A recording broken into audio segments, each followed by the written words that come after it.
The story begins with our protagonist, Takumi Iruma, who is summoned to another world and finds himself standing before the goddess Nolan, but the first thing she does is sincerely apologize because this was all a huge mistake. She explains that when a summoning spell is activated, it randomly selects a bunch of losers from Earth to be Isekaid. But Takumi's life was actually going pretty well, so he was meant to be excluded from the summoning. However, an error occurred causing him to be dragged here alone with all the others, and it's all because the Holy Sidonia Empire decided to recklessly activate the summoning spell. Since Takumi was never meant to be summoned, Nolan brought him up here instead, while all the other summoned heroes went straight to Sidonia. Takumi asks her if she can just send him back to Earth, since he was summoned by mistake. But unfortunately, she can't do that. She was so pissed off at Sidonia for using the forbidden summoning spell that she immediately patched it out of this world's magic laws so no one can move between worlds anymore. And that means Takumi is stuck here permanently. The process also kind of killed him,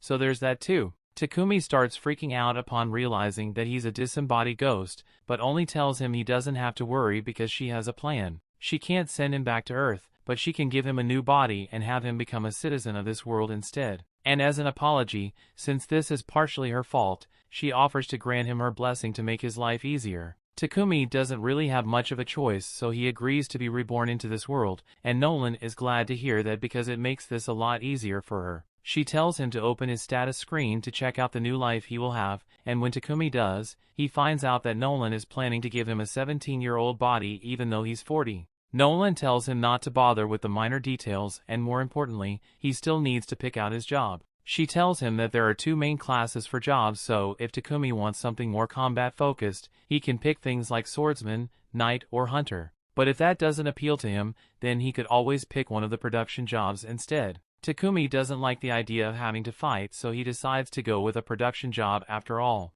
Nolan then proceeds to implant the job in his soul, along with a bunch of other bonus blessings, and sends him on his way, completely forgetting to give him a tutorial. Takumi crash lands in the middle of a forest, and after finally picking himself off the ground, he sees his reflection in the river and realizes that he really has become a different person and he doesn't have arthritis anymore. He decides to make the best of his new life and goes to look in the bag Nolan dropped off with him to see what's inside. In the bag he finds some food rations and some money, so it looks like he doesn't have to worry about starving for now. He then takes a look at his status screen and it looks like Nolan really hooked him up with all the useful skills he could ever need. He even has elemental magic, so he decides to try that out first to see if he can really use it. He opens his hand and calls out water ball, and just like that, a water ball forms in his hand. The other elements work the same way, so Takumi is easily able to use them on his first try, but now he has figured out how his magic works. He has to start thinking about his next move and decides to head for the nearest village. While walking, Takumi comes across a stick in the middle of the path and it looks like a really nice stick, so he uses his appraisal skill to scan it and finds out that this is Trent wood. It's gotten from the trade monster and it is really useful for making things like magic staves and spears. So Takumi decides to put his modeling skill to the test and uses it on the wood to create a spear. Since the wood works so well, Takumi decides to scan around to see if there are any other useful plants nearby and he finds a ton of them, so he spends the next hour picking them. But now he doesn't know what to do with all these. They definitely won't fit in his bag, so he might have to leave them behind. But then Takumi remembers that he has an item box skill, so he uses it to store all the plants. Just then, he hears someone scream and a few moments later he sees a little girl run out of the bushes. The little girl comes to him for help because there's a monster chasing after her, and when Takumi turns to see what kind of monster it is, he finds a massive horned rabbit. The rabbit charges at him and merely impales Takumi, but at the last second he freaks out and accidentally stabs the rabbit in the head, killing it instantly. He is shocked that a beginner like him was able to win against a monster like that, so he assumes it must be because of Nolan's blessing. But Nolan had nothing to do with it. It was just dumb luck. As a result of his fight, Takumi earns the job title of warrior, but he's not happy about it since he was hoping to avoid fighting altogether. But that's not really important right now since he still has to check if the little girl is alright. Molly says she's fine and explains that she was out here picking herbs, but she accidentally got too far from the board village and ended up getting attacked. Upon hearing her mention a village, Takumi gets excited and asks her if it's alright for him to come to the village. Molly tells him she'll show the way, but before that, she asks if he's planning on taking that rabbit with him since their meat is really tasty. Takumi realizes it would be a waste to leave it here, so he stores the rabbit in his item box, but immediately after doing so, he realizes that he just did that in front of Molly, even though he was planning to keep his item box skill a secret. Well, there's nothing he can do about it now, so he and Molly start walking over to the village. And at the same time, the other people who got summoned have just arrived in the Empire of Sidonia, and they are incredibly confused about what's going on. None of them are hurt, but they have no idea where they are, and all of a sudden they hear someone call out to them as heroes. A woman approaches and tells them that they are no longer in their original world, and that they have been summoned to use their power as heroes to save this world. She introduces herself to them as the Empress of the Sidonia Empire, Elizabeth, and one look at her face makes the kids realize that she's shady as hell. Just then, Akane's unique skill kicks in, and it seems Nolan granted her the blessing of revelation, so if she follows her gut instinct, she will naturally arrive at the right answer. And right now, Akane's gut is telling her that Elizabeth is a backstabbing bitch, so she can't be trusted. Meanwhile, Takumi has arrived in the board village, and Molly's parents come out to thank him for saving their daughter. Molly's dad introduces himself as Bunga, and his wife over here is Martha.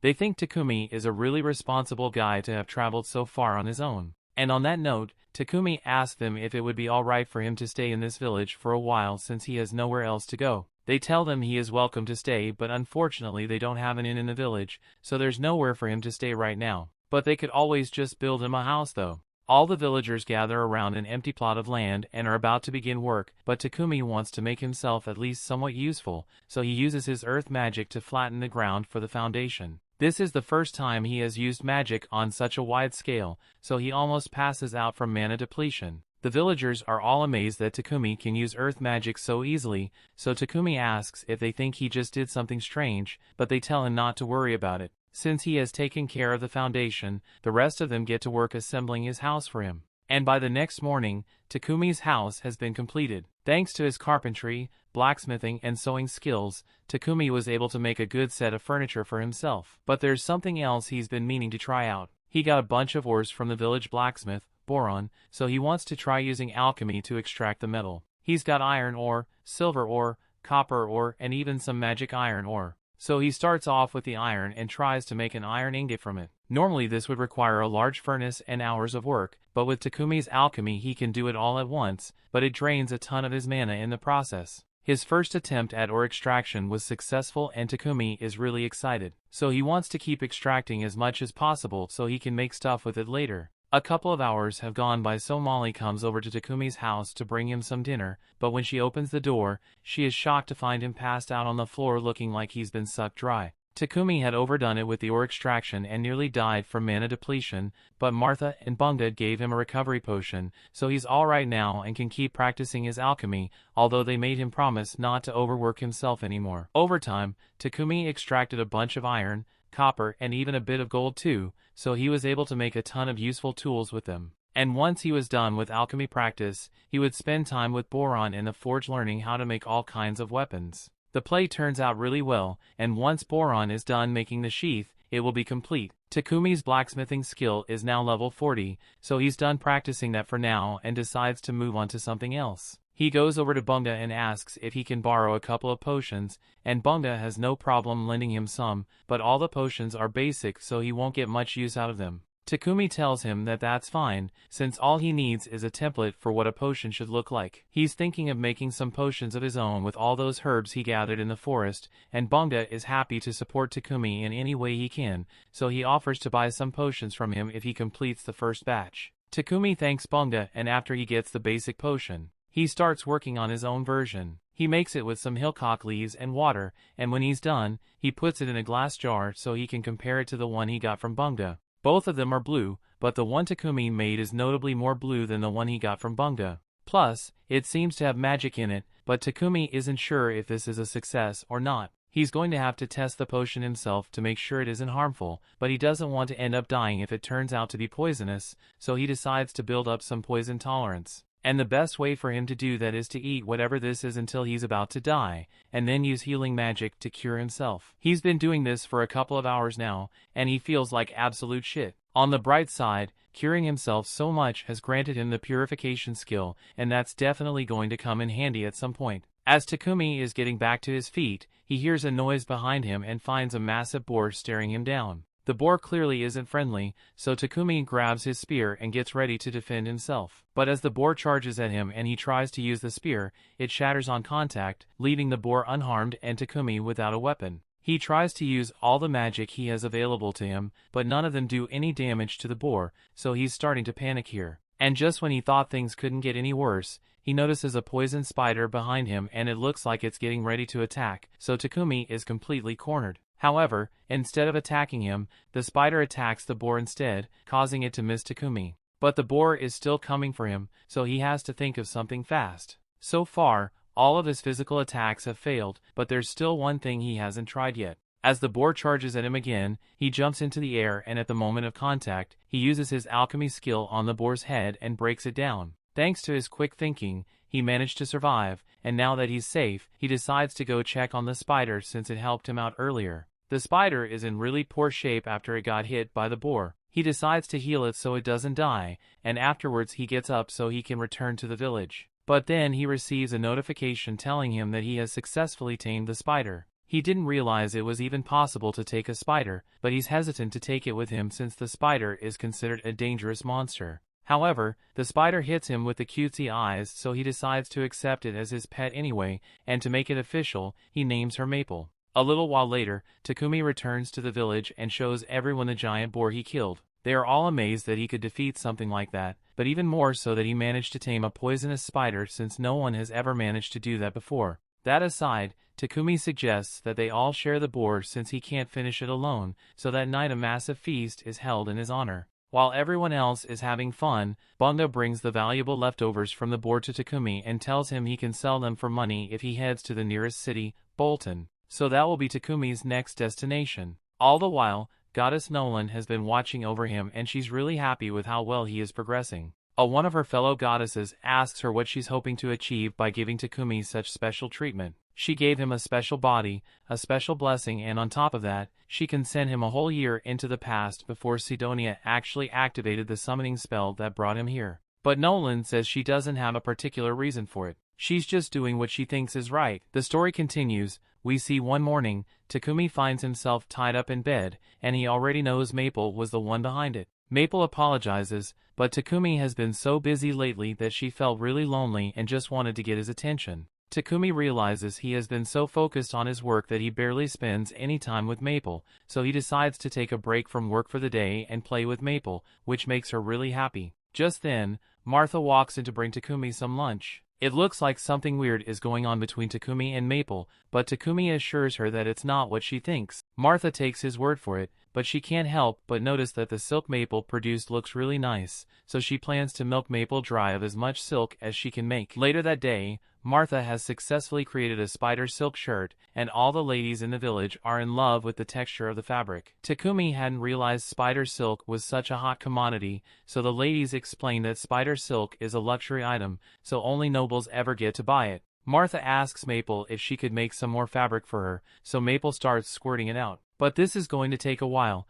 so she isn't going to get to play with Takumi anymore. Takumi is a little disappointed since he was looking forward to spending time with Maple for once, but he's still got things to do anyway, so he's not too bothered. It has been roughly a month since Takumi first came to this village, and he intends to head to the city soon to study his alchemy, but he can't bring himself to say goodbye to all the villagers after spending so much time with them. Takumi goes to meet with Boron at the forge so he can continue his blacksmithing practice, and before long they made a chest plate that fits Takumi perfectly, as well as some steel-toe boots. Boron tells him that the boots will be useful if he ever needs to kick anything, but Takumi doesn't intend to do any fighting since he just wants to be an alchemist. Just then, Bunga shows up and he's glad to see that Takumi's armor is finally complete, but he's going to miss him once he's gone. He knows Takumi can't stay here forever if he wants to expand his production business, so it's the logical move for him to head to the city, where he can sell more of his goods and get a reliable supply of materials. A trader from Bolton is going to come to this village in a couple of days,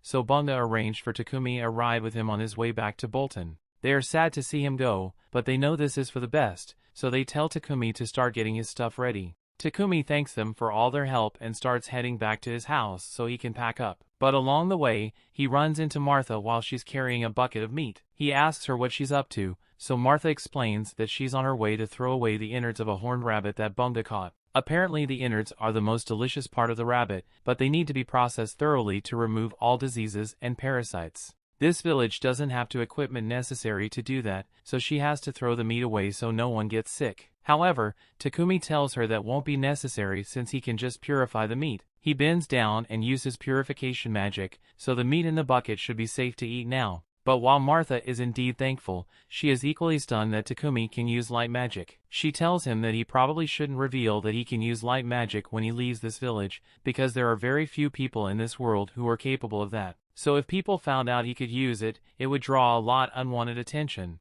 Takumi takes note of her warning and promises to be careful about revealing his power. But in the meantime, while he's still in the village, he plans to use every bit of his power to make their lives better. He uses earth magic to build up a brick wall for the village's safety, and for convenience, he builds them a water pump as well as a couple of other amenities. By the time he is done, this place looks like a whole new village, so when the merchant arrives, he barely recognizes it. Bunga comes out to greet Paypek, and after completing a trade deal, Takumi walks up so they can start going.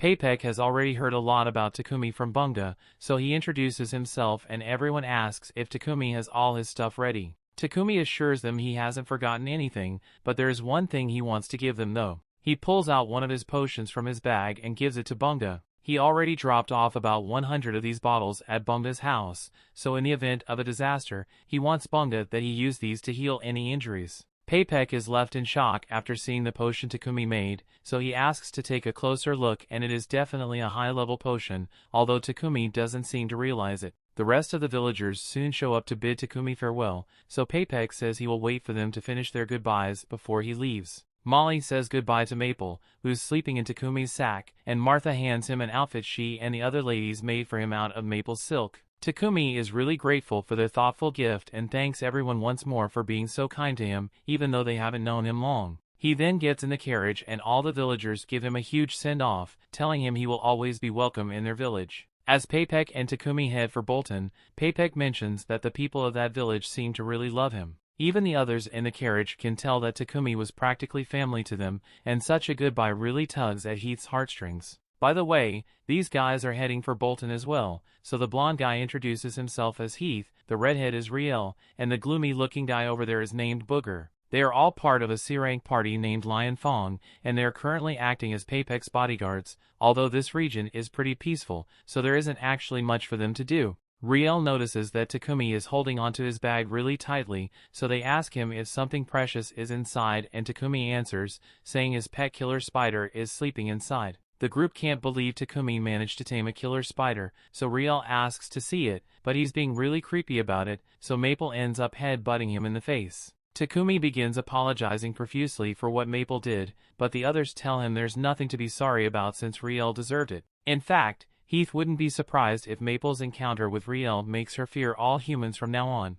But that doesn't seem to be the case, since she seems to have taken a liking to Booger. While everyone starts fawning over Maple, Paypek calls Takumi to the front because he wants to talk about the potion he saw Takumi holding earlier. He asks if there are any more of those in stock, because if so, he would love to buy some. Takumi doesn't really mind selling Paypek the potions, but all of a sudden a horse stops and it looks like there's trouble with a foot. There is a horde of goblins surrounding the carriage for an attack, which is really bad news, but the others seem pretty excited since this means they finally get to do something. So they tell Takumi and Paypek to sit back and let them do all the work as they step out onto the field. There are roughly 20 goblins out in the field, so they are pretty confident they can handle this and start fighting. Riel shoots some down with his bow, while Booger and Heath attack the rest with their mace and axe. Overall, it doesn't take long for them to wipe out all the goblins, so once they are done, they get to work dissecting the goblins so they can collect the magic stones. And from what Maple has seen so far, she really likes Booger.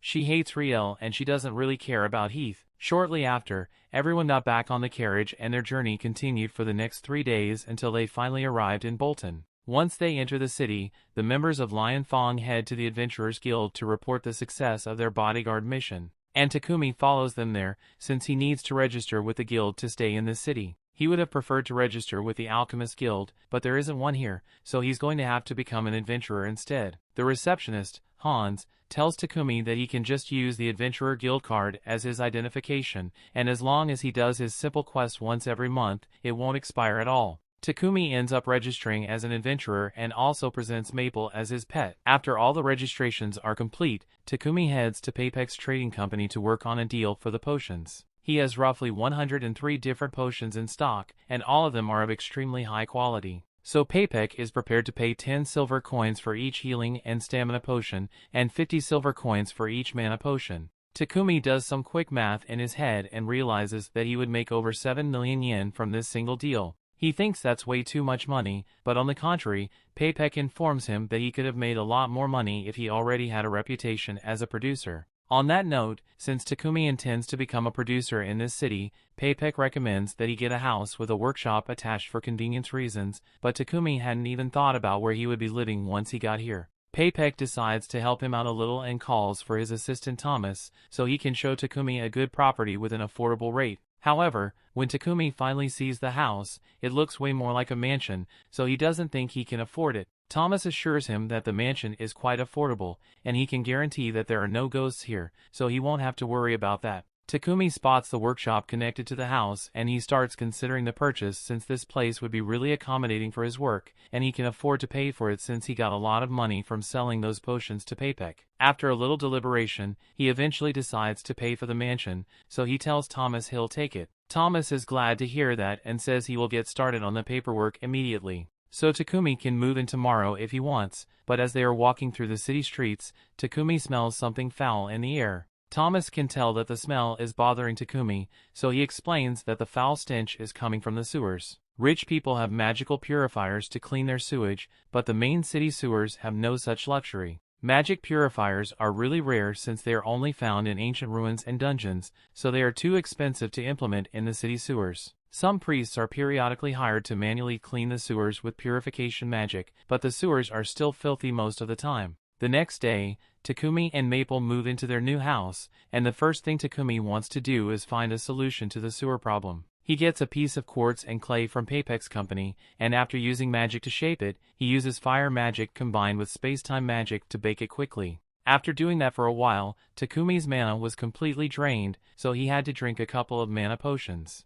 But on the bright side, he did manage to complete his creation, a modern toilet. Just then, he hears Paypek screaming from his living room, so he comes out to check what's going on and finds Paypek wrapped head to toe in Maple's silk. Takumi asks Maple why she would do such a thing, but she thought Paypek would find this to be fun. In her defense, the comforting feel of her silk does put Paypek to sleep, but that doesn't make it right. So Takumi sincerely apologizes for Maple's actions. Paypek tells Takumi it's alright, but getting swaddled so suddenly it'd scare him a little, so he needs to use Takumi's restroom real quick. However, as soon as he enters, he comes back out and starts asking what this marvel of technology is. Takumi comes over and explains that this thing is a toilet. He attached it to a magical purification device so it automatically cleans itself once you're done with your business. Basically, after you take a dump, it uses purification magic to break down your shit into inorganic materials, and then that gets flushed down the drain. The system makes sense to Paypek, but the only way someone could possibly have made such a thing would be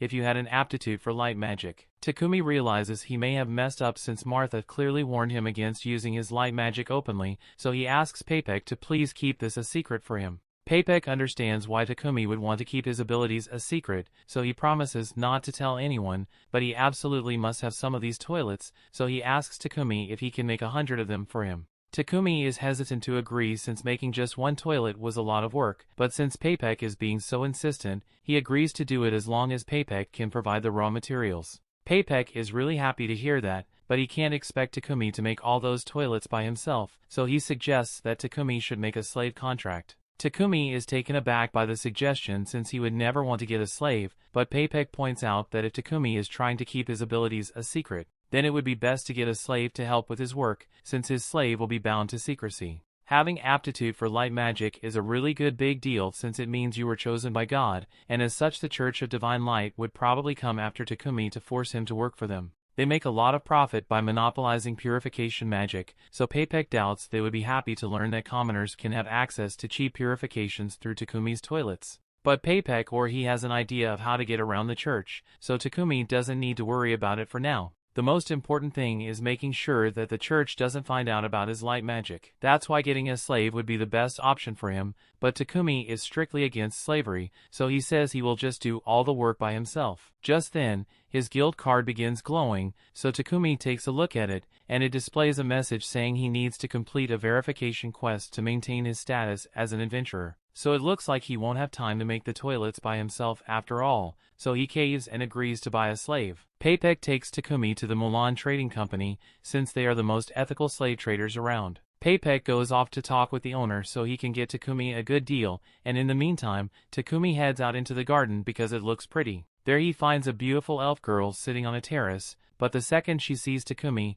she tells him to get out of here. The story continues. We see Paypek introduces Takumi to the owner of the slave trading company, Mulan, and tells her that Takumi is interested in purchasing a slave from her. Although he mentions that Takumi was really reluctant about the idea of purchasing a slave, Mulan asks him if there's a specific reason for this. So Takumi explains that in the land where he comes from, selling and buying people was abolished long ago, so doing it here doesn't sit right with him. Mulan can understand Takumi's concerns, but she assures him that in this nation, at least, the rights and privileges of slaves are preserved to some extent. Basically, it works like this. The owner pledges to respect the slave's basic rights, providing food, clothing, and shelter, while the slave pledges to fulfill their duties. Said duties are clearly laid out in the contract for the slave, but aside from that, the contract also makes it impossible for either the master or the slave to cause lethal harm to one another. Takumi is quite pleased to learn this since it means the slave contract is pretty much a regular job with some rules attached.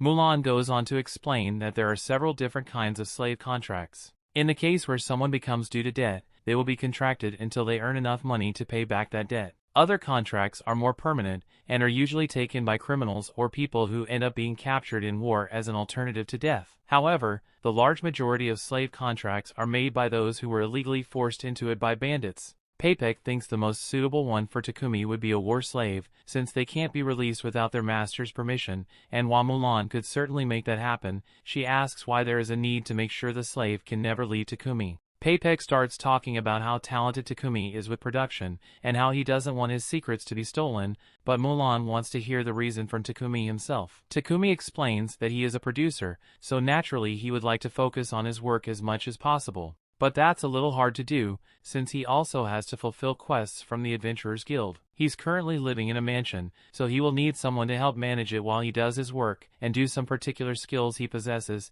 He would like to make sure his slave can't tell anyone about him. Additionally, since he will be taking on quests from the Adventurers Guild and harvesting ingredients himself, he also needs his slaves to be a capable fighter so they don't get hurt when they accompany him. Mulan realizes that Takumi has no ill intentions, but there's no way she's allowing him to force a single slave to do both housework and combat, so she'll only work with him if he agrees to buy 2 separate slaves instead. That being said, she knows someone who would be perfect as Takumi's housekeeper, so she calls for Maria to come into the room. Maria was forced into slavery as a child and has been trained in reading, writing, math, and general housekeeping, so she'd be a good fit for the job. Maria says she can handle the housework of a mansion all by herself, and Takumi is glad to hear it. But Maria can tell that he's deep in thought, so she asks if something is wrong. Takumi tells her he's just a little confused since he doesn't understand why no one has bought yet Maria, considering how cute and capable she is. Maria gets all embarrassed by Takumi calling her cute, so he apologizes since it might have been inappropriate to say. Maria calms down and tells Takumi that she can only do the housekeeping work outlined in the contract and nothing else. Takumi says he's fine with that since he only wants her to do housekeeping work, but Maria wants to make it very clear that she won't do anything else. Takumi doesn't understand why she's talking about it so much, since Mulan already explained how these contracts work, but then Maria blurts out that she can't sleep with Takumi. Now Takumi gets embarrassed as well, but he assures Maria that he really does only want her as a housekeeper, not a meat keeper. With that said, Takumi asks Maria if she still wants to form a contract with him, and she says she'd be happy to work with him. Now that that's settled, Mulan says she'll begin working on the contract for Maria. But as for the battle servant, she says she unfortunately doesn't have anyone who fits the description. Maria hears Mulan say this and calls BS because she knows Sophia is still here, but Mulan doesn't take kindly to being called out, so she tells Maria to go back to her room and start packing her things.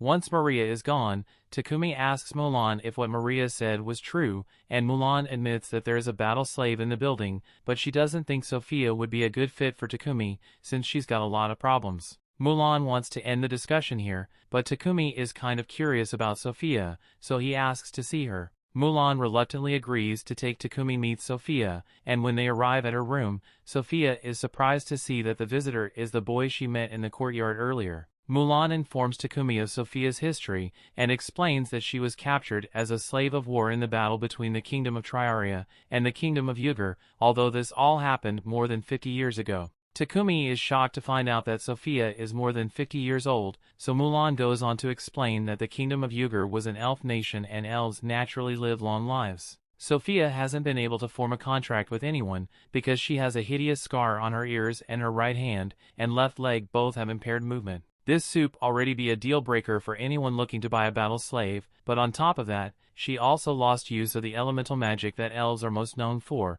so it's likely that she has a curse on her. Given all these facts, Mulan doesn't think Sophia will be able to help Takumi on his quests, but Takumi wants to confirm it for himself, so he asks to have a minute alone with Sophia. Mulan decides to give him some time to talk to her, and once they are both alone, Takumi grabs Sophia's face and looks into her eyes. He isn't a fan of using appraisal on people without permission, but he needs to check what he's dealing with. He takes a look at Sophia's status screen, and to his surprise, he finds out that her stats are through the roof. Her injuries do limit her abilities and she does have a curse on her, but if Takumi can fix that, then she will be the perfect companion to have in a battle. Mulan soon comes back into the room to Takumi if he has made a decision yet, so he tells her he wants to take Sophia. Sophia can't believe he wants her and reminds him of all her flaws, but Takumi says he's going to fix it so it won't be a problem. Mulan thinks Takumi's confidence is pretty interesting, so she agrees to leave Sophia as Takumi's care. A few minutes later,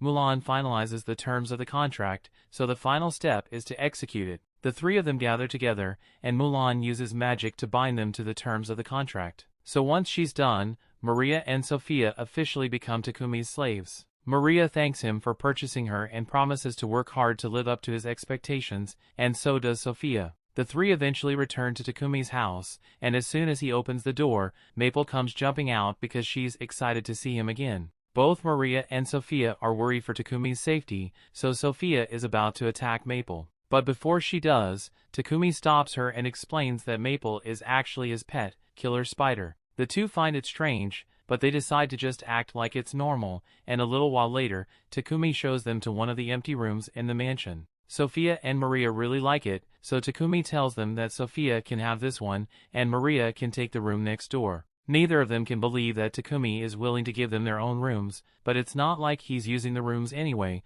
so he thinks it would be nice if someone got some use out of it, at least. Additionally, there's also a large bath, so he tells them that once they are done unpacking, they can use the bath whenever they like, and Maria is really excited about it. Later on, Sophia and Maria get into the bath, and Maria talks about how glad she is that Takumi bought Sophia as well. If she's being honest, she thought Mulan was never going to let Maria leave because over the past 50 years, no matter how much was offered, Mulan rejected anyone who offered to buy Sophia. So for her to sell Sophia to Takumi, she must have seen some good in him. Sophia admits that Takumi seems kind, but she's still a bit skeptical since they know so little about him. While Mulan was drawing up the contracts for the sale, Sophie got a glimpse of Takumi's file, and most of Takumi's history records, like hometown or lineage, were left blank. Sophie is keeping that information secret. Then there must be something he is hiding. After they are done with their bath, they head outside and are shocked to see that Takumi already prepared dinner for them. Maria is especially devastated since household work is meant to be her job, so if Takumi handles everything himself, then she's as useless as a toilet. Takumi explains that he was just trying to make Maria's first day in the job a little easier, but if it makes her feel better, he will let her handle the rest of the chores on her own. For now, he asks them to sit down so they can all have dinner together, but Sophia is hesitant since servants usually don't get to eat at the same table as their master. Takumi understands that she may think his behavior is strange for a slave owner, but he doesn't want her to get stuck up on tradition. And speaking of tradition, he doesn't really like the fact that they keep calling him master, so he asks if they can just call him by his name instead. Sophia asks if that's a formal order, but Takumi doesn't want to have to force her to call him by name if she doesn't feel comfortable with it. Although, Maria seems fine with calling him by name. The next day, Takumi heads to Paypek's trading company to pick up a package he ordered, and Paypek says he did his best to wrap it up securely. But he still wants Takumi to be careful when carrying it home. On his way home, Takumi notices a church nearby, so he heads inside and kneels down to pray to Nolan. He thanks her for all the skills she gave him, since they've really helped him. That there's something he's been meaning to ask her. In the time he has spent in this world, he learnt that the Holy Empire of Sidonia controls the religious doctrine here, so he doesn't understand why Nolan has so much beef with them. Just then, Takumi hears Nolan's voice and sees her standing in front of him, so he freaks out a little. Nolan explains that she heard him praying to her, so she brought him up here so they could have a little chat. And to answer his question from before, she doesn't like Sidonia because they don't follow her will. There are two religions in this world, the Church of Creation and the Church of Divine Light. The Church of Creation has worshipped Nolan since it began, but the Church of Divine Light just does whatever the hell it wants. The Sidonia Empire ended up going on several crusades to spread their religion forceful means. But while all this was happening, Nolan chose to stay out of it, since she didn't want to get involved with the petty affairs of humans. Takumi points out that that was dumb move, since the only reason Sidonia is able to activate the summoning spell that brought him here was because Nolan didn't intervene until it was too late. And yeah, it sounds bad when he puts it like that, but she gave him all her blessings to make up for her mistake, although there is something she needs to tell him. Most of her blessings will remain with him forever, but there is one that will fade away, and that's the unusually great luck he has been having recently. She basically gave him a beginner's tutorial by allowing him to meet such nice and helpful people, but soon he will end up meeting people with sinister intentions. So from now on, the results of his actions completely depend on him. A little while later, Takumi returns home, but as soon as he walks in the door, he trips over Maple, who is really excited to see him. Both Sophia and Maria come to check on him, but when Sophia tries to help pick up the package Takumi brought, he quickly stores it in his item box to stop her from touching it. He then gets up and says he's going to do some work in his workshop, so they shouldn't bother him for a while. But Sophia is incredibly suspicious because that package had high-grade magical wrapping paper on it, so it must have been something dangerous. She follows Takumi to his workshop to see what he's up to, and she's horrified to see him dipping a knife in poison and cutting himself with it. He immediately heals himself afterwards,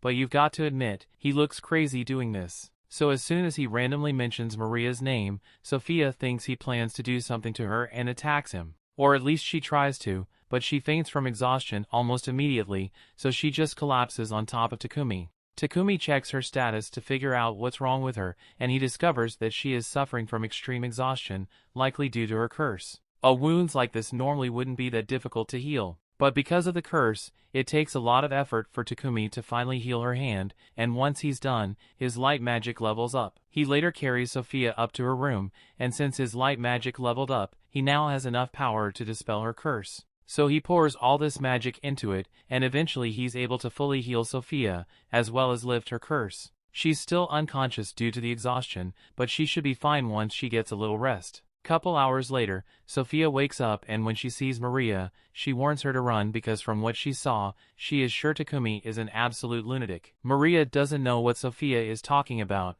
but she's sure that Takumi is a good person more than ever before. She holds a mirror up to show Sophia what Takumi did for her, and she is shocked to realize that her body has been healed and her magic has returned. She heads outside to talk to Takumi about it, and he confirms that he did get rid of her curse. It took a lot of pain and hard work to level up his skill, but he tells her she doesn't have to worry about it, since he already promised to heal her. Sophia realizes that she had completely misjudged Takumi, so she kneels down and pledges to serve Takumi for the rest of her life for the kindness he has shown her. The story continues. We see the next morning, Takumi heads to the library to see if he can find any information about alchemy, but it turns out that the entire library only has 4 books on alchemy. Takumi is confused and wonders why alchemy isn't more popular when it's so simple to understand, but in reality it isn't easy at all. All the alchemy texts available are written in this world's ancient language, so the only reason Takumi can understand any of what's written here is because Nolan gave him a blessing that allows him to understand every language in this world. Later that day,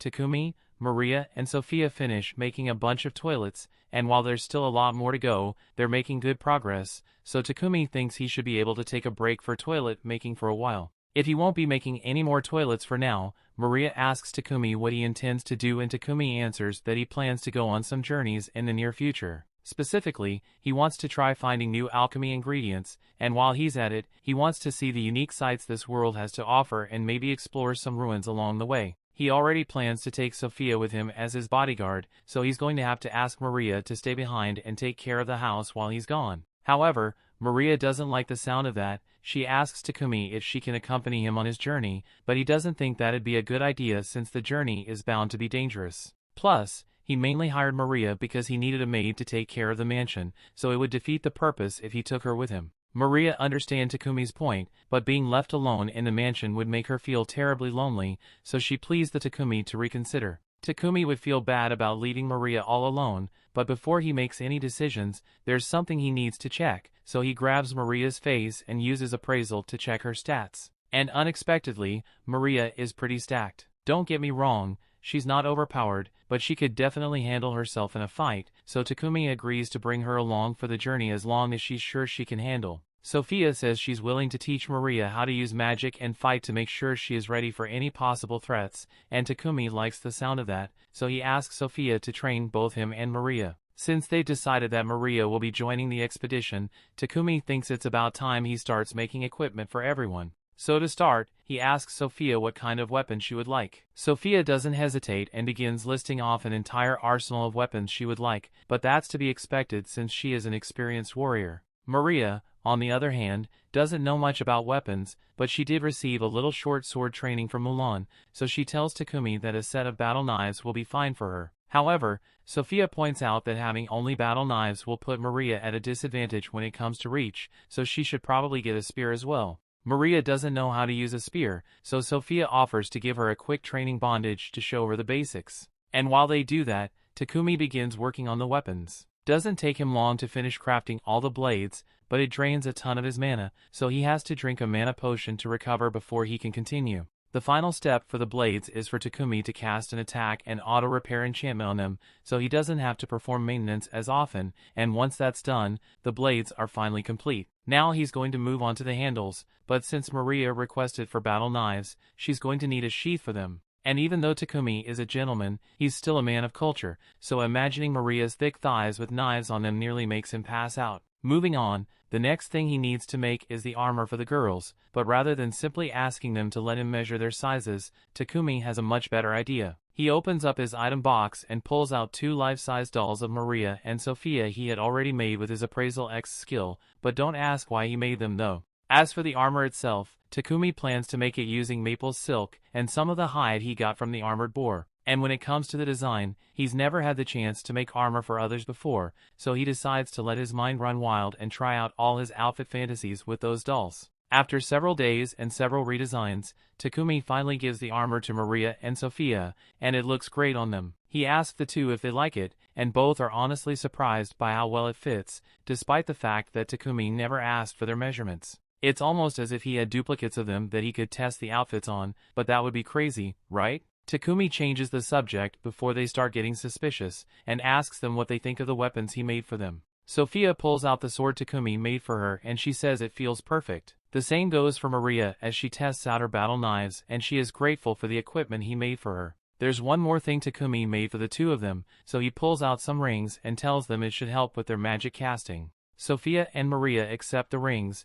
but they feel bad about troubling Takumi so much, since rings like these are bound to consume a ton of mana. Takumi admits that it was exhausting, but it helped him level up his ice and lightning magic, so it was well worth the effort. After all the equipment had been tested, the three of them head to the guild, since Takumi needs to register Maria and Sophia at the guild so they can register as adventurers as well. Since this is their first time at the guild, Maria and Sophia are given the H rank. And while Takumi is here, the receptionist reminds him that he needs to complete at least one quest in order to maintain his status as an adventurer, so Takumi heads over the notice board to see if there are any good quests he can pick out. He is hoping to pick an H or G rank quest so he doesn't have to do too much work, but Sophia thinks he would be better off choosing one of the higher difficulty quests since it would help him raise his rank. A couple of bastards overhear that Takumi is H rank, so they think they can intimidate him into running away so they can have fun with Sophia and Maria. They tell Takumi that they are all D rank, so there's no way he could handle them all at once, and they have no problem with beating up a random guy for fun. Maria is about to step in and knock some sense into these idiots, but Takumi stops her and says he will handle it himself. He's absolutely terrified, but these guys not only disrespected him, but more importantly, they disrespected his friends, so he can't back down. The D-rank guys are offended that an H-rank noob like Takumi thinks he stands a chance against them. So the guy with the pot belly tries to punch him with all his might and Takumi just lets it happen, but the only one who gets hurt is the D-rank guy because he broke his hand with that little stunt. All of a sudden the guildmaster Barak shows up, and he demands to know what happened here because fighting is prohibited in the guild. At first he thinks Takumi is to blame for all the commotion since he is completely unharmed and the other guy has a broken arm, but Maria tells him Takumi did nothing wrong. The receptionist also backs up their story and explains to the guildmaster that all Takumi did was take a punch to the face. The guildmaster still wants to get to the bottom of this, so for now he asks someone to drive the potbelly guy away and tells Takumi and his party to come with him since he has a few questions to ask. He believes that Takumi was just defending himself, but he doesn't understand how he did it and would like an explanation. Takumi is a little uncomfortable about revealing personal skill information, but the guildmaster assures him that all this information will remain confidential. In that case, Takumi explains that when the guy threw the punch at him, he opened his item box and pulled out a bit of charcoal, which he then used to coat his upper body for defense. And to make sure he wouldn't get hurt, he synthesized the charcoal into diamond. That explains how he broke that guy's fist without doing anything. But while they are on the topic, the guildmaster thinks it would be a good idea to promote Takumi to D rank immediately. He clearly has the skills to be D rank, and if his rank is high, idiots like the last guy won't be bold enough to go after him just because he has pretty ladies with him. Takumi doesn't think it'd be right for him to get an automatic promotion for no reason, so Han suggests that Takumi and the others could complete a few difficult quests to justify their rank promotion, and both Sophia and Maria seem to think it's a good idea, so Takumi agrees as well. The quest they were assigned involves exterminating goblins and kobolds and then gather Mariel herbs, so they head out into the forest to begin. Maple acts as the group scout and warns them that there is a group of 4 goblins up ahead. Sophia takes the initiative and volunteers to handle the first 2, so she dashes forward and cuts them down in one swing. The remaining 2 are tripped up by Maple's web, and once they fall to the ground, Maria and Takumi stab them through the neck. Takumi is glad they are doing so well against the monsters, but with that said, they've been encountering way too many monsters out here. They've already killed nearly 100 goblins and kobolds, so Sophia thinks there must be a monster encampment nearby. And if that is the case, then there is likely also a goblin general there. A goblin general is an C-rank monster, meaning it would usually require at least 5 D-rank parties to defeat it, but with Sophia's spirit magic, Maria's earth magic and Takumi's elemental magic, she is confident that they should be able to beat it. Takumi still feels a bit uneasy about taking on such a challenge, but since Maria and Sophia seem so confident in their strength, he's willing to go along with it. Not to mention they still got Maple on their side, but all of a sudden, Maple tells Takumi she's about to evolve soon, so she can't fight anymore. Takumi understands and opens a pocket dimension so she can rest inside. But just like me, Sophia and Maria have many questions, like when the hell did Takumi learn to create pocket dimensions? Takumi brushes it off like it's normal and says this is just one of his skills, but more importantly, since Maple can't fight with him anymore. Takumi warns the others that they won't have as much support as they initially thought, but Sophia still thinks they can pull it off. They soon arrive at the goblin camp, and after a little reconnaissance, Sophia concludes that there are around 400 goblins here. Takumi asks her if they really have to fight all those goblins, and normally they would, but Sophia's reconnaissance also revealed that there are no humans in the area, so they are free to blow this place up with magic. The 3 of them prepare their strongest attack spells, and all at the same time they unleash hell on the goblin camp. By the time they are done, almost all the goblins have been killed, so the only ones left are the goblin general and a few of the goblin knights. Sophia says she will handle the goblin knights, so Takumi is left to deal with the goblin general, and rather than fight it with his spear, he opts to just set it on fire to finish it off. Once they finally confirm that all the goblins are dead, they gather all the magic stones and return to the guild, but the 3 of them are absolutely exhausted from all that work. Han can hardly believe that they managed to complete their quest and even took down a goblin general in only half a day, so he asks them to come to the meeting room for a minute because the guildmaster wants to see them. Barak is both amazed and angry that Takumi would do something as reckless as face an entire goblin camp with a single party, but just as he is about to begin scolding Takumi, his pocket dimension opens up and Maple pops out. She has now evolved into an arachne, so everyone is excited to see her new form, and at this point, Barak decides to just let the whole reckless battle thing slide since Takumi's party clearly isn't normal. Once they get back home, Maria asks Takumi if he has any spare cloth since she wants to make underwear for herself and Sophia. But Takumi has a much better idea for an underwear design, so he offers to make it for her instead. Just then, Maple pops out of the pocket dimension and tells Takumi that Papek is here to see him, so Takumi goes to meet with him and is informed that the Lord of Bolton, Marcus Godwin, wants to meet with him. Takumi would like to avoid meeting Marcus Godwin, but given the situation he has no choice. Takumi later arrives at Godwin's castle, and thankfully Godwin seems to be a reasonable man since the first thing he does is thank Takumi for making all those toilets, because it greatly improved the sanitation of the town. Not to mention that Takumi took down a goblin encampment that would have become a major problem if left unchecked. He recognizes that Takumi is an asset to the nation, so he warns him that he will need to be careful because Sidonia is bound to come after him eventually. A few days later, Takumi finally finishes making the underwear for Sophia and Maria, but it was way harder than he thought it would be, so he looks absolutely drained. Sophia and Maria are really grateful and tell him that they love the design, so he absent-mindedly asks them if they would like to try the underwear on now so he can see how it fits. A second later, he realizes that he just implied something inappropriate, so runs out of the room in embarrassment, and Maria and Sophia are a little disappointed because they were totally willing to do it if he had stayed.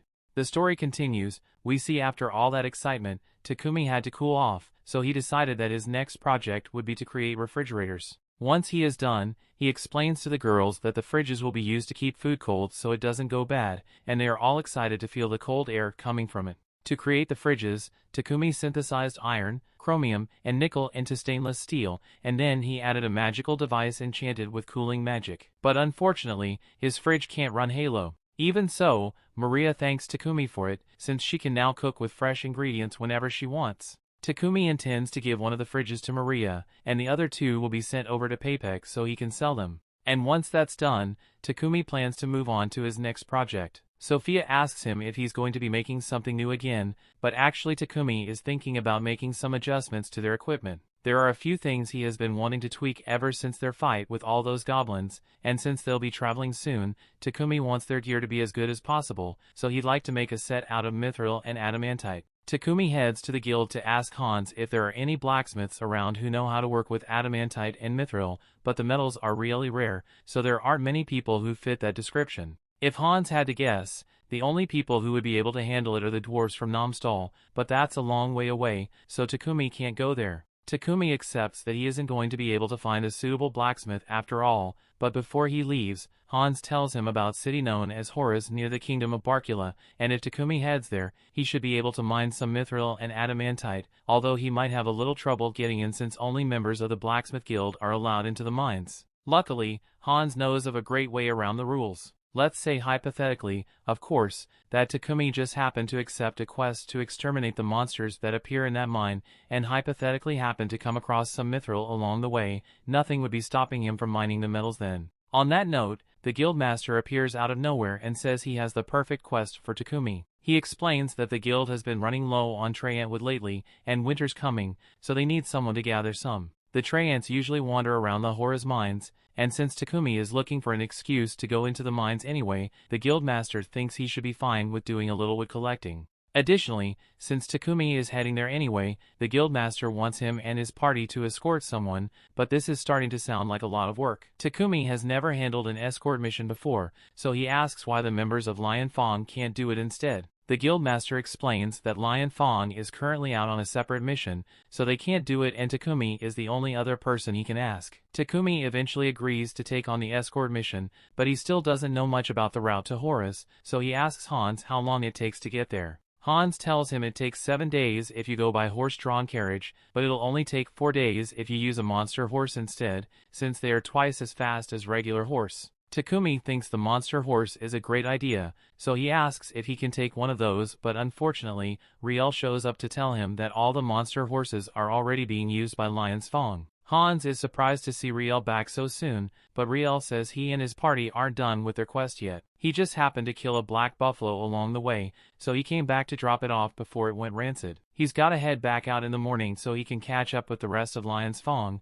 but since Riel will be staying in town for the night, Takumi offers to let him stay at his house and have a bath. Riel is excited by the prospect of a bath, so he decides to take Takumi up on that offer. Takumi is glad to hear it, but he actually has somewhere to go after this, so he says Riel can just wait for him at his house, but Riel says he would rather accompany Takumi. In that case, Takumi lets Riel accompany him to Papek's company, and while Takumi is there, he manages to convince Papek to let him borrow a couple of his monster horses for his mission. But in return, Papek asks that Takumi sell him some of the ores he gets from the Hora's mine. Also, about the refrigerator he brought earlier, Papek really likes it, so he asks Takumi to make some more for him once he gets back from his mining trip. Meanwhile, back at Takumi's mansion, Sophia is starting to get really worried that something might have happened to him since he hasn't returned yet. Later that evening, Takumi is walking back home with Riel, and he apologizes for dragging Riel on such a long errand even though he must be tired from his journey, but Riel doesn't mind since he is the one who said he'd accompany Takumi.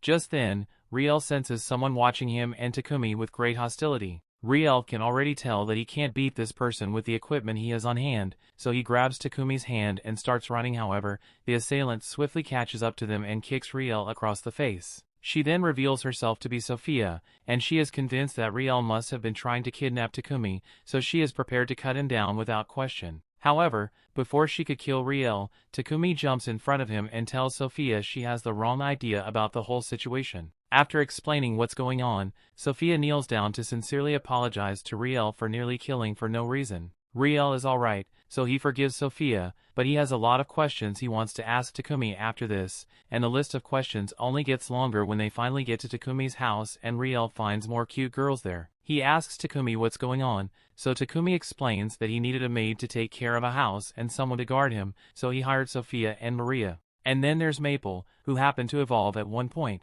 Riel is excited to see Maple again in her new form and Maple remembers him, but she still doesn't like Riel though. Riel falls to his knees in defeat because both Booger and Heath already have wives, and even Takumi has 2 girlfriends while he is single. Takumi corrects Riel and tells him that he isn't dating either Sophia or Maria. After hearing this, Riel takes the opportunity to shoot his shot and asks Sophia if she considered going out with him, but she immediately turns him down, and so does Maria, so Riel is once again left defeated. A little while later, as Riel is crying in the bath, Takumi talks to Maria and Sophia about the mission he accepted so he can go mine some mithril and adamantite. Sophia thinks it's a good idea since Traiant wood is a precious material and everyone else is on board, so Takumi says they will head out in 3 days' time. The next morning, Riel leaves to rejoin the rest of Lion's Fong, and once he is gone, Takumi decides to begin working on some new equipment for his party's Traiant hunt. He gets himself a magic-draining tungsten carbide sword, and it is already a great weapon,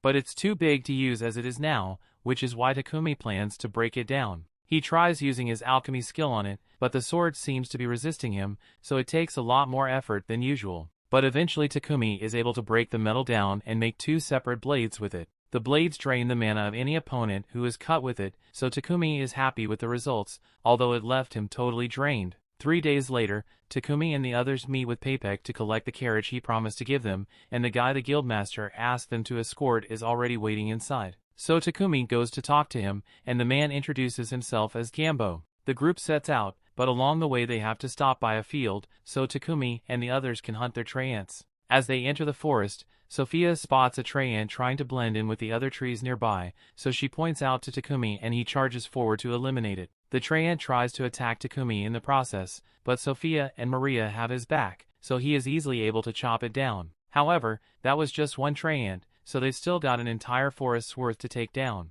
They'll take too long to kill each Traiant individually, so Sophia suggests that they should use magic, and it seems to be working really well. However, they are soon confronted by an elder Traiant, and no matter how much magic they use to attack it, it keeps regenerating. The only way to finish it off is to cut down its main body in one go, so Sophia tells Takumi to coat his sword in fire and attack while she and Maria provide cover. Together they are finally able to take down the leader Traiant, and that's it for their Traiant hunting so they can continue with their journey into Horus. Upon arriving in Horus, they head to the local adventurers guild, and their Gambo points out a quest that says it needs people to exterminate the mole monsters in the mines. These moles eat ores, so they are considered a serious threat, and if they take this mission then they will be allowed to enter the mines. A little while later, the group is mining in the mines and they get really lucky because it doesn't take long for them to find some mithril and adamantite ore. However, the ores attract some monster moles from the ground, so they have the array to fight. Before the mole surfaces, Takumi thinks about it for a second and comes up with a great idea, so as soon as the mole shows itself, he blinds it with light magic and it collapses, so it is easily finished off. Takumi's method certainly makes it easy to take out the moles, but Sophia and Maria are a little disappointed since that means they won't get to do any fighting. Since the mining trip was successful, they all return to Bolton a few days later, and once they do, Takumi visits Kiembo's shop so he can learn how to work with mithril and adamantite. Kiembo explains the process of extracting the metal from the ore, and after a lot of effort, Takumi is able to create some mithril and adamantite, so he starts using it to make all kinds of magic-imbued gear. Once he is done with the new gear, use it to Maria and Sophia so they can test it out. The girls are amazed by how light and durable their armor is now, and it even has magic imbued in it. Takumi explains that he loaded their gear with magic that suits their preferred element, and as for his own armor, he imbued it with something called Thunderclap, and it is basically an extreme agility buff, so Takumi can move insanely fast with it. However, the second Takumi tries to do something cool by showing off how fast he is, the universe refuses to let it happen, and he ends up crashing face first into a wall. Moving on, Takumi shows them the new weapons he made, as well as the enchantments he placed in them. Sophia and Maria both love their new spears, but Sophia has a request she would like to make. She would gladly lay down her life to protect Takumi, so she asks if he can make a shield for her so she can protect him more efficiently. Takumi thinks that's a good idea, but he reminds Sophia that she should value her own life just as much as she values his life. Nolan has been watching Takumi all this time and she's happy with all the progress he is making, because he is certainly going to need all the strength he can get to face his upcoming battles. 1 year in the future where the other heroes were summoned, we see Akira and Yamato after their training is complete. They are being sent on a mission by the King of Salamander, and I'm not gonna lie, they look pretty evil now. Back in Takumi's time, he has just finished working on the shield Sophia asked for, and although Sophia is the one who requested it, she feels bad after seeing how much it drains Takumi, so she wishes he had an assistant who could help him with his production. Meanwhile, over in the royal capital, the Lord receives a letter from Sidonia. It seems that they have heard about Takumi's toilets and the purification magic used in them, and although they don't know who Takumi is yet, they plan to take action against him.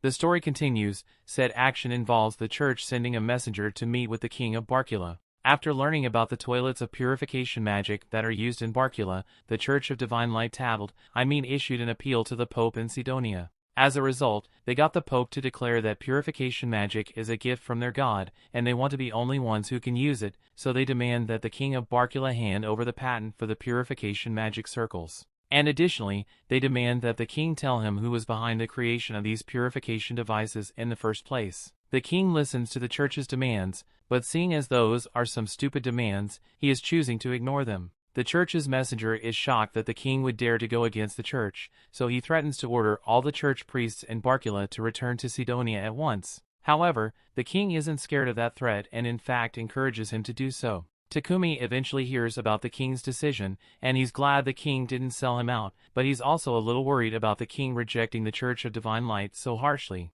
Sidonia's church is bound to turn against the kingdom of Barkula, and Takumi would hate it if such a big conflict were to start because of him, but Paypek tells him there's nothing to worry about. After all, the Church of Divine Light isn't the only religion that exists in this world. There's the Church of Divine Light, and then there's the Church of Creation, but even though the Church of Divine Light's influence is far spread, there are still a lot of followers of the Church of Creation in this country, so the Church of Divine Light won't be missed. On top of that, the priests of the Church of Creation administer recovery magic to anyone in need, but the Church of Divine Light charges hefty fees for any holy magic. The Church of Divine Light is backed by Sidonia, so Takumi is probably going to have to avoid them from now on, but is what it is. Anyway, the reason Paypek came to see Takumi today is because he presented Takumi's toilet and refrigerator to the king a while ago, and the king was so impressed that he asked Paypek to bring Takumi to meet him. Takumi is a little wary of meeting someone as important as the king, but Paypek assures him that the king isn't ordering him to do it, so he has the right to refuse if he wants, but Paypek really wants him to agree, since it would help his company's relationship with the royal capital. Takumi eventually agrees to the meeting, so later that evening he tells Sophia and Maria about it and asks them if it would be willing to accompany him to the royal capital, Bakulados. Both say they would love to go with Takumi, so he suggests that they depart a week from now, but in the meantime, there's a lot of stuff they need to get ready. A trip to the royal capital will take about 7 days, so Maria is going to need to pack a lot of food in advance. And while she does that, Takumi says he will be working on new cloaks for Maria and Sophia. He got some dark element magic stones from Papek, and if he uses those to make the cloaks that he can enchant them with a perception blocking spell. A spell like that would be really useful in combat, but the main reason Takumi wants to make it is so that when they make it to the royal capital, Sophia and Maria won't get harassed. Later on, Sophia and Maria head out to do some shopping, and while picking out some fruit, Maria complains that Takumi doesn't have enough confidence in himself. Sophia agrees and points out that Takumi has good looks,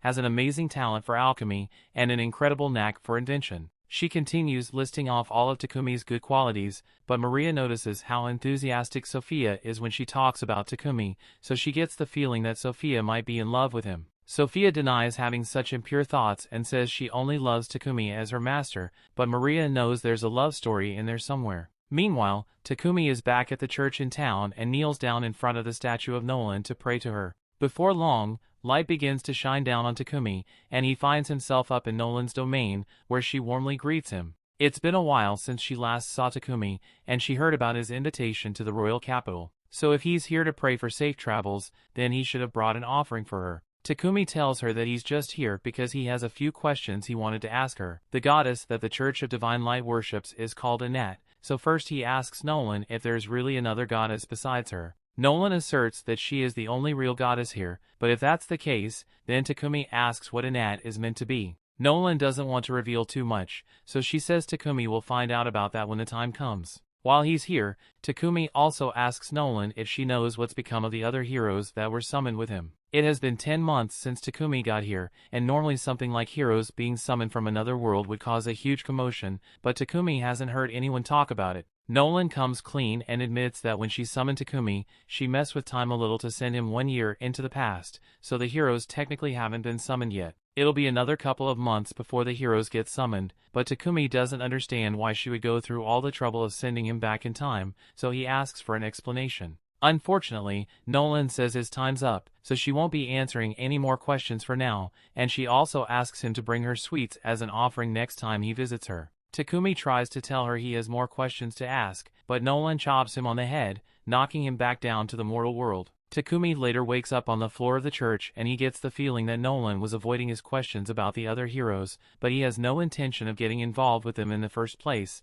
so it doesn't matter. He then heads back home to finish up those new cloaks he wanted to make for the girls, and once he's done, gives it to them. Both Maria and Sophia love the designs and Takumi is glad to hear it, but there's something else he wants to work on before their trip. He leads both of them to his workshop and shows them that he plans to make a carriage for himself. Since they've been traveling a lot recently, he feels like it would be more efficient to make a comfortable carriage for them to use, rather than having to borrow one every time. However, even if he can make his own carriage, he still doesn't have a horse, so he's going to need to borrow one from the guild. Maria tells him there's no need for that, since they can just get one of those too. The Forest of Death outside Bolton has a ton of monsters in it, and if they search long enough they'll probably find a unicorn or drake horse, which would be way faster than a regular monster horse. Maria seems really excited about going out to catch a horse, but Takumi can't help but feel a little nervous. They eventually head out in search of a horse, and while on their way into the forest, Takumi asks Sophia if drake horses are significantly faster than the monster horses they get from the guild. She confirms this and tells him that a drake horse possesses speed, stamina, and durability that far exceeds that of a regular monster horse. The drake horses look pretty much the same as regular horses, but they have a huge rhino horn and dragon scales along their body, so it should be pretty easy to spot if they come across one. Just then, Maple calls out to the three of them and says they should hurry up so they can find a horse already. Maple is clearly very motivated, but that's just because she's excited to get a new friend once Takumi forms a familiar contract with the horse. However, before the others could catch up to Maple, Sophia senses a monster nearby, so she readies her sword. But as a bush wolf jumps out of the bushes, it just runs past them instead of attacking. Takumi proudly states that the wolf didn't see them because of their anti-perception cloaks, but while Sophia is certainly impressed by the effectiveness of the cloaks, she thinks it might be a good idea to take them off so they can actually fight some monsters. A few moments after taking the cloak off, Sophia manages to slay a boar in a single blow. Maria thinks this is great since she can prepare the boar meat for them to use on their trip. Maple is getting impatient and tells everyone to hurry up already, but then Takumi notices a dead tree on the ground, and he could really use the wood since he's making a carriage, so he and Sophia get ready to begin cutting it up. Now Maria is busy with the meat and Takumi is busy with the tree, so Maple gives up on waiting for them and decides to go ahead by herself to find a horse. While making her way through the forest, Maple notices that there are a ton of dead tree in the area, so she wonders what could have done something like this. As she heads further into the forest, she eventually comes across a drake laying on the ground and it looks like it's in rough shape. Maple approaches it and asks if it's wounded. The drake immediately fires a lightning strike at Maple, so she backs away from it, but she can tell that it's just scared because it's injured and she understands the feeling since that was the same way she felt before Takumi found her. She tells the drake that it doesn't need to worry since her master is a really nice person, so he will heal it once he gets here. All they have to do is wait for a while, but doesn't look like they'll be able to wait in peace because two termite monsters suddenly show up and they don't look friendly. Maple realizes that the termites are the ones who hurt the drake, so she uses her webs to capture them and throws their bodies in front of the drake to be electrocuted, but there are a lot more termites, so they might be in trouble here. To protect herself and the drake, Maple weaves a barrier out of her silk, but while it may have bought her some time, the termites are eventually going to tear their way through. Maple tries calling for help from Takumi, but when she tries to establish a connection with him, he doesn't respond at all. She starts worrying that he may have gotten so excited about the wood he found that he forgot about her. Hopelessness sets in as the termites finally tear through her barrier, so Maple closes her eyes and awaits death. However, when she opens her eyes again, she finds Takumi standing over her, and he's so glad that she's alright. Maple jumps into his arms out of relief, and he actually came to save her because she was so worried when he didn't respond to her call, so Takumi explains that the cause was likely the barrier she put up. That was well made for blocking out attacks, but the interwoven layers also block out all Mana's signals so her call couldn't reach him. But as soon as Takumi realizes he had lost Maple's signal, he came running to her last known location. He then notices the drake behind Maple, and Maple asks him to save it, so he extends his hand and tries to use healing magic on it. However, the drake repels him since it doesn't trust Takumi. Sophia tells Takumi that they need to leave soon since there may be more termites in the area, but if they leave the drake out here on its own, it is bound to die, so Takumi decides to put it in his pocket dimension with Maple until they get home. Sophia warns him that he can't put such a high-level beast in his pocket dimension without forming a contract first because it will put tremendous strain on his body, but Takumi thinks he will be fine. As it turns out, Takumi was not fine. He passed out almost immediately after putting the drake in his pocket dimension, and even after the girls brought him home, he still hasn't woken up for the past 12 hours. The fact that the drake is still in his pocket dimension means Takumi's mana will continue to be sapped until he eventually withers away, and he can't open the barrier to let the drake out because he's unconscious, so Sophia gets in touch with Maple and asks her to open the pocket dimension from inside. Maple says she can do that, but the drake will be frightened if it suddenly appears in unfamiliar territory, so she says she'll make a tent out in the front yard to keep it calm. Once the drake is out of the pocket dimension, Takumi should be able to recover, so in the meantime, Maria heads out to buy some medical supplies to treat him and asks Sophia to stay by Takumi's side so he has someone next to him when he wakes up. Later that night, Takumi finally wakes up from his coma and heads outside to see the drake. Maple has been telling the drake all about Takumi while they waited for him to recover, and after introducing himself, Takumi asked it if it would be willing to form a contract with him. The drake trusts Maple,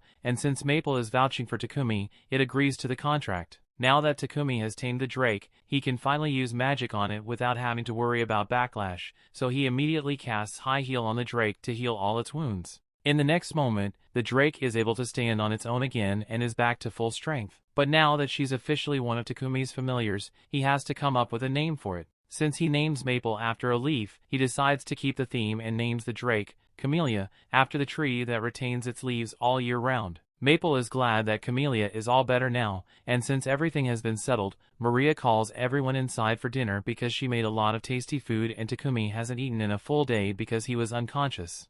The story continues. We see over in a slave trading company known as Palom, a beast girl named Reva is meeting with a prospective master. But while the client is indeed impressed with her aptitude for magic, he asks Reva if she knows how to use any practical magic spells. Reva says she doesn't know any useful spells yet, but she will try her hardest to learn so she can be useful to him. However, the man tells her he can't purchase her because he needs someone who can help him now, and he doesn't have time to wait for Reva to train. But he does acknowledge that she is quite unique, so he wishes her the best of luck in finding a master for herself. Once the client leaves, Reva apologizes to Palom for getting rejected yet again, but he tells her she doesn't need to worry herself because sooner or later the right master for her will turn up. Reva tries to remain hopeful, but it's been several years since she got here and she still hasn't managed to find anyone to be her master. She thinks back to her old life with her younger brother and how she was forced to sell herself off as a slave to make money and take care of her family. But despite all that, she hasn't managed to make a single cent yet. Over in Takumi's house, he is still working as hard as he can to finish his carriage, and it's starting to worry Maria. She asks Takumi if he plans to go back to Digambo's workshop today, and Takumi confirms it since there's a lot of blacksmithing work that needs to be done before the trip. Sophia tells him he might be overworking himself a little because on top of all the effort he's been putting in to finish the carriage, he still has to make more potions and refrigerators for Paypek. Not to mention that Takumi hasn't taken a single break in the last few days, so at this rate she's worried he might work himself to death. Takumi appreciates that both of them are so concerned about his well-being, but he assures them that he is fine, so he heads out as planned. His first stop for the day is the guild, but as he enters, he hears a man desperately trying to get the guild master to believe him because he saw something horrific. Takumi walks up to the front desk and asks Hans what all the commotion is about, so Hans explains that there have been several reports of people seeing the strange creature outside. Takumi asks what kind of creature it is, but no one knows what it looks like, although Hans has drawn a sketch based on what the witnesses told him. Even with the sketch, it's still not clear what the creature is, but Hans isn't too worried about it since there haven't been any damage reports yet. Anyway, he asks Takumi what brings him to the guild today, so Takumi explains that he wants to register a new pet he just got. Hans is impressed that Takumi managed to tame another pet, and considering the stuff Takumi has done so far, he was already expecting it to be somewhat strange. But he is absolutely horrified when Takumi pulls Camilla out of his pocket dimension. Then he takes a look at his sketch and he realizes that Camilla is the monster that everyone has been so scared of. And now that they know Takumi was the cause of all the panic, the guildmaster pulls him into a meeting to scold him until he begs for mercy. Meanwhile, Sophia is out in town because she just got back from a meeting with Mulan. She was there to ask if Mulan had any slaves with magical abilities who could help Takumi with his work, but unfortunately she didn't have anyone who fit that description. Instead, Mulan suggested that Sophia could try taking a look at other slave trading companies to see if they have any slaves that fit the requirements she is looking for. As she is walking back home, she meets up with Maria, who is out shopping for ingredients to make lunch. She noticed how exhausted Takumi has been feeling lately, so she really wants to make him feel better with her cooking. But when she and Sophia head to Digambo's workshop to check on Takumi, they find him knocked out in a pile of wood. They are shocked at first, but Digambo tells them there's nothing to worry about since Takumi just fell asleep while he was working, and it's not hard to imagine why when Takumi has been working so hard without resting. And despite how exhausted he must have been, he kept working hard with a smile right up until the point he passed out. He's going to be fine for now, but Digambo warns the girls that if they don't get Takumi to stop working so hard, he might actually die one day. A little while later, once Takumi wakes up from his nap, he finishes the carriage and he looks so proud of himself for it. And he has every right to be proud too, because he broke the laws of physics to make this thing. It looks like a regular carriage on the outside, but on the inside it's the size of a house. Takumi put a lot of work into enchanting this carriage with spatial magic to make the inside bigger,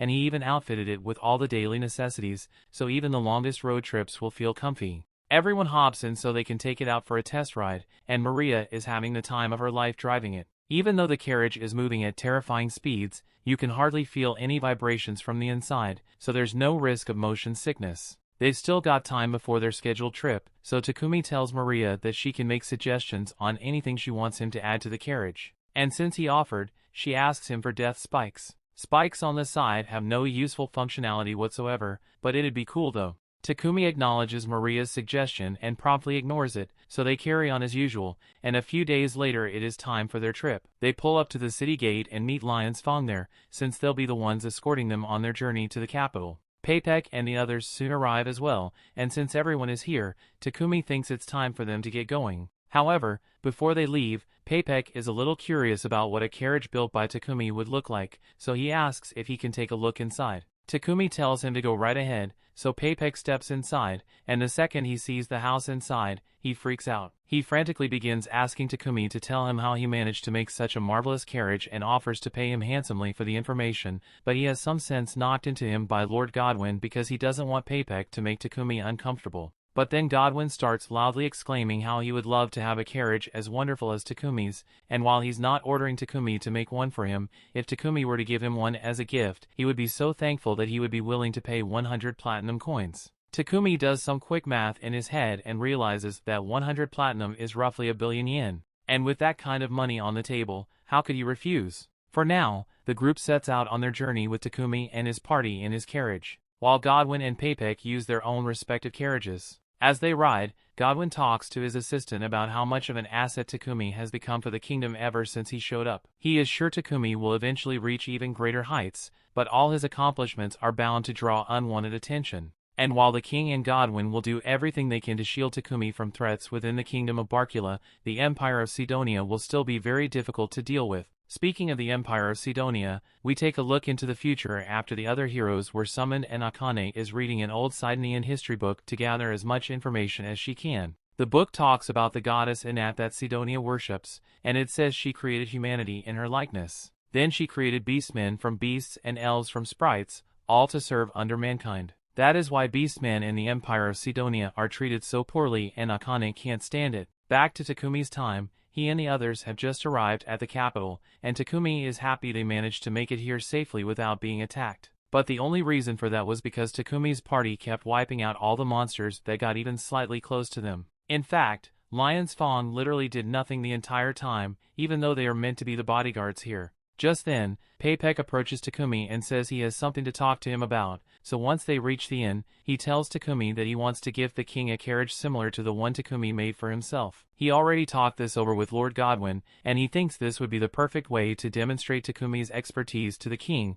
although since their audience with the king is only 5 days away. Peipek doesn't think Takumi will be able to make one in time, so he suggests they wait until the next time they have an audience with the king. However, Takumi surprisingly says he can do it within the 5 days. If he made it after getting home, then he would have to transport the carriage all the way back to the capital, and that's way too much work, so he thinks it would be better to just make it while he's already here. It shouldn't be too hard to find the necessary materials in the capital, but the main problem is that Takumi needs somewhere to begin building and he doesn't have a workshop in the capital. Thankfully, Peipek says he knows the perfect place for Takumi to do all his work, the Palm Company. Takumi later meets with Maria and Sophia to tell them about Peipek's proposition for him to work at the Palm Company, and Sophia happens to know a bit about the Palm Company. So she tells Takumi it's one of the more trustworthy slave trading companies in the capital, at least according to what Mulan told her.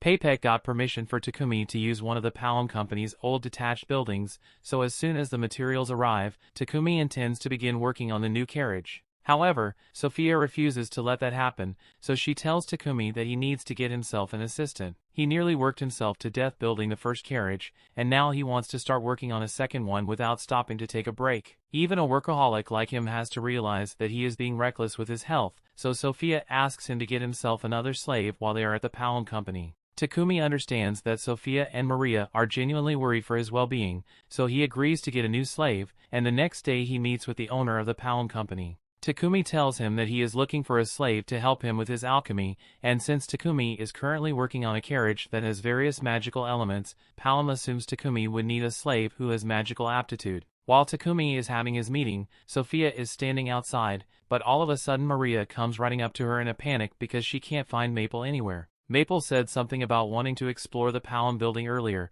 and if anyone sees a killer spider roaming the halls, they are going to freak out, so Sophia says she's going to go look for Maple before she caused any trouble. Unfortunately, by the time she finds Maple, she has already scared the soul out of Reva, who is just trying to enjoy her book. Maple apologizes for scaring Reva, and Sophia helps her back to her feet, but as she does so, she notices that the book Reva is carrying is a book about alchemy. She asks Reva if she's interested in alchemy, and she begins telling her about how much she loves studying alchemy. A few minutes later, Reva is brought into the meeting room to meet with Takumi, since Palm suggested her as a good candidate for Takumi's needs. Reva greets Takumi and takes his seat so they can begin their discussion. But as Takumi is telling her about the tasks he needs completed, Reva is completely zoned out because she's worried she will get rejected again and won't get to make any money for her family. Just then, Takumi mentions something about meeting someone who is somewhat knowledgeable in alchemy, and as soon as Reva hears the word alchemy, she shoots up because alchemy is her thing. She loves alchemy just as much as Takumi does,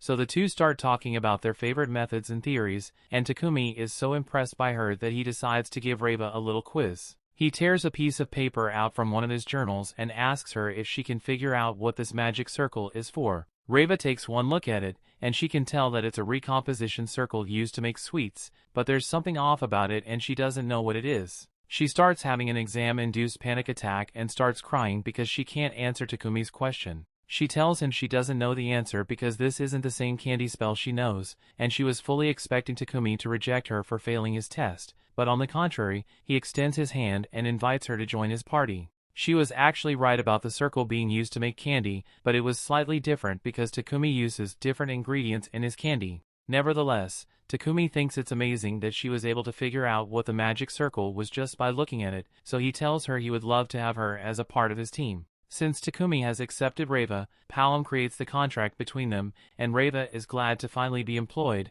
but she asks him if he can do a small favor for her. She wants him to help her send all her wages back to her home village. Reiva explains that her family is very poor, so she wants to support them as much as possible so her brother can have a better life. And if that's what she really wants, then Takumi sees no reason to refuse. Meanwhile, the king of Sidonia is getting ready to retaliate against the kingdom of Barkula for refusing to hand Takumi over, so the king plans to send out the holy knights to make an example of them, but the princess has a better idea. They will soon be summoning their heroes, so she plans to start rumors to build hatred for the people of Barkula among Sidonia. And once they had summoned their heroes, they will find an excuse to wage war and get their revenge.